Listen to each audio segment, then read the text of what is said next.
নমস্কার বন্ধুরা, স্বাস্থ্যের পথে চ্যানেল থেকে আবার একবার আপনাদের স্বাগত। আপনাদের সামনে আবার একটা নতুন ভিডিও নিয়ে হাজির হয়েছি। অনুরোধ রইল পুরো ভিডিওটা দেখার জন্য। বিষয় হলেও ডায়রিয়া হলে আমরা কি করব কি করব না। ছোট শিশুদের ক্ষেত্রে যারা বুকের দুধ খায় তারা অবশ্যই বুকের দুধ খেয়ে যাবে, সেই সঙ্গে ওআরএস খাওয়াতে হবে আর জিঙ্ক ট্যাবলেটও ডাক্তারের পরামর্শ অনুযায়ী খাওয়াতে হবে। কিন্তু বড়দের ক্ষেত্রে সহজপাচ্য খাবার খেতে হবে, ওআরএস খেতে হবে বা ডাক্তারের পরামর্শ নিয়ে চলতে হবে।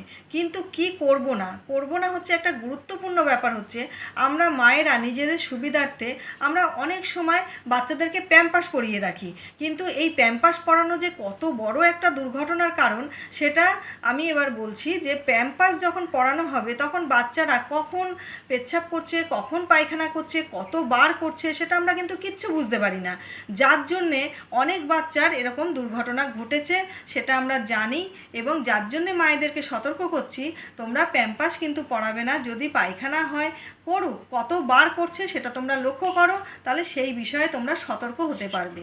এটাই হচ্ছে আজকের ভিডিও। যদি ভিডিওটিকে ভালো লেগে থাকে তাহলে অবশ্যই সাবস্ক্রাইব করতে ভুলবেন না, আর লাইক কমেন্ট শেয়ার করার অনুরোধ রইল।